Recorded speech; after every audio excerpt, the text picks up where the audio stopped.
ഒന്നാമത്തെ ചോദ്യം, ബാണാസുര സാഗർ ഡാം സ്ഥിതി ചെയ്യുന്നതെവിടെ? ബാണാസുര സാഗർ ഡാം സ്ഥിതി ചെയ്യുന്നതെവിടെ? ഉത്തരം കരമനത്തോട്, കബനി നദി. ഉത്തരം കരമനത്തോട്, കബനി നദി.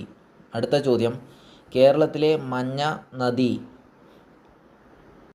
കേരളത്തിലെ മഞ്ഞ നദി. ഉത്തരം കുറ്റ്യാട്ടിപ്പുഴ. കേരളത്തിലെ മഞ്ഞ നദി. ഉത്തരം കുറ്റ്യാട്ടിപ്പുഴ. അടുത്ത ചോദ്യം, കാസർഗോഡ് ജില്ലയെ ഇംഗ്ലീഷ് അക്ഷരമാലയിലെ യു ആകൃതിയിൽ ചുറ്റി ഒഴുകുന്ന നദി. കാസർഗോഡ് ജില്ലയെ ഇംഗ്ലീഷ് അക്ഷരമാലയിൽ യു ആകൃതിയിൽ ചുറ്റി ഒഴുകുന്ന നദി. ഉത്തരം ചന്ദ്രഗിരി പുഴ. ഉത്തരം ചന്ദ്രഗിരി പുഴ. അടുത്ത ചോദ്യം, പഴശ്ശിനിയുടെ തീരങ്ങളിൽ എന്നത് ആരുടെ ആത്മകഥാ സൃഷ്ടിയാണ്?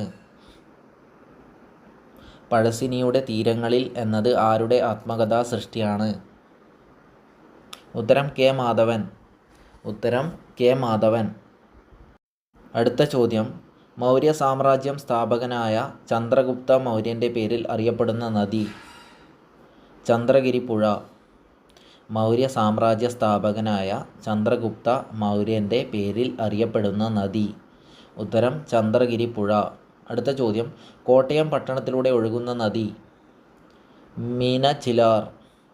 കോട്ടയം പട്ടണത്തിലൂടെ ഒഴുകുന്ന നദി മീനച്ചിലാർ.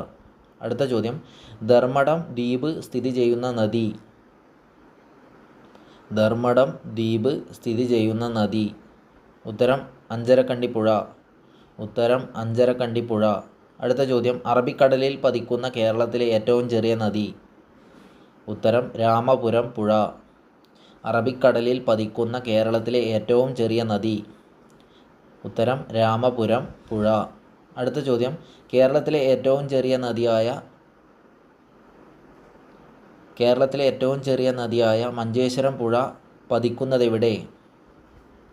ഉത്തരം ഉപ്പളക്കായൽ. കേരളത്തിലെ ഏറ്റവും ചെറിയ നദിയായ മഞ്ചേശ്വരം പുഴ പതിക്കുന്നതെവിടെ? ഉപ്പളക്കായൽ. അടുത്ത ചോദ്യം, കോഴിക്കോടുള്ള തുഷാരഗിരി വെള്ളച്ചാട്ടം സ്ഥിതി ചെയ്യുന്നത് ചാലിയാറിൻ്റെ ഏതു പോഷക നദിയിലാണ്? ചാലിപ്പുഴ. കോഴിക്കോടുള്ള തുഷാരഗിരി വെള്ളച്ചാട്ടം സ്ഥിതി ചെയ്യുന്നത് ചാലിയാറിൻ്റെ ഏതു പോഷക നദിയിലാണ്? ഉത്തരം ചാലിപ്പുഴ.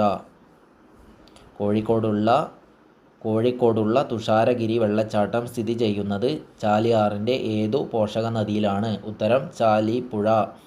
ഉത്തരം ചാലിപ്പുഴ. അടുത്ത ചോദ്യം, കീളിയാറിൻ്റെ തീരത്ത് സ്ഥിതി ചെയ്യുന്ന പ്രസിദ്ധ തീർത്ഥാടന കേന്ദ്രം. കീളിയാറിൻ്റെ തീരത്ത് സ്ഥിതി ചെയ്യുന്ന പ്രസിദ്ധ തീർത്ഥാടന കേന്ദ്രം.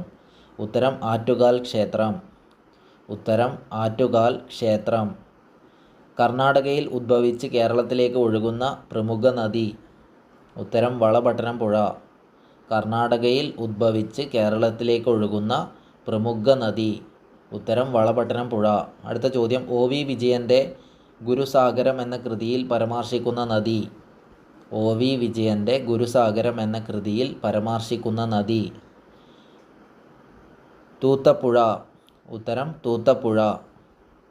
ഉത്തരം തൂത്തപ്പുഴ.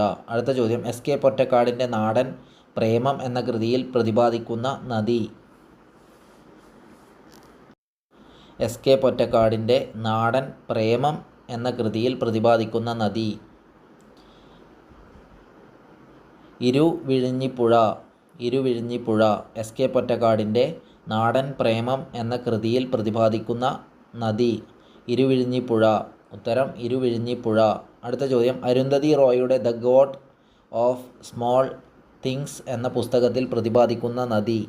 അരുന്ധതി റോയുടെ the god of small things എന്ന പുസ്തകത്തിൽ പ്രതിപാദിക്കുന്ന നദി. ഉത്തരം മീനച്ചിലാർ. ഉത്തരം മീനച്ചിലാർ. അടുത്ത ചോദ്യം, തേജസ്വിനി പുഴ എന്നറിയപ്പെടുന്ന കാസർഗോഡ് ജില്ലയിലെ നദി. തേജസ്വിനി പുഴ എന്ന് അറിയപ്പെടുന്ന കാസർഗോഡ് ജില്ലയിലെ നദി. തേജസ്വിനി പുഴ എന്നറിയപ്പെടുന്ന കാസർഗോഡ് ജില്ലയിലെ നദി. കാര്യങ്കോട്ട് പുഴ. തേജസ്വിനി പുഴ എന്നറിയപ്പെടുന്ന കാസർഗോഡ് ജില്ലയിലെ നദി. കാര്യങ്കോട്ട് പുഴ. അടുത്ത ചോദ്യം, തടി വ്യവസായത്തിന് പ്രസിദ്ധമായ നദി. തടി വ്യവസായത്തിന് പ്രസിദ്ധമായ നദി. ഉത്തരം കല്ലായിപ്പുഴ. ഉത്തരം കല്ലായിപ്പുഴ. അടുത്ത ചോദ്യം, വില്യം ലോഗാണിൻ്റെ മലബാർ മാനുവലിൽ പരാമർശിക്കുന്ന നദി. ഉത്തരം കോരപ്പുഴ. വില്യം ലോഗാണിൻ്റെ മലബാർ മാനുവലിൽ പരാമർശിക്കുന്ന നദി കോരപ്പുഴ. ഉത്തരം കോരപ്പുഴ. അടുത്ത ചോദ്യം, പറശ്ശിനിക്കടവ് മുത്തപ്പൻ ക്ഷേത്രം ഏത് നദിയുടെ തീരത്ത്? വളപട്ടണം പുഴ. പറശ്ശിനിക്കടവ് മുത്തപ്പൻ ക്ഷേത്രം ഏത് നദിയുടെ തീരത്ത്? ഉത്തരം വളപട്ടണം പുഴ. ഇന്ത്യയിലെ ഏറ്റവും വലിയ തടാകം. ചിൽക്ക, ഒഡീഷ. ഇന്ത്യയിലെ ഏറ്റവും വലിയ തടാകം ചിൽക്ക, ഒഡീഷ. ഇന്ത്യയിലെ ഏറ്റവും വലിയ തടാകം ചിൽക്ക, ഒഡീഷ.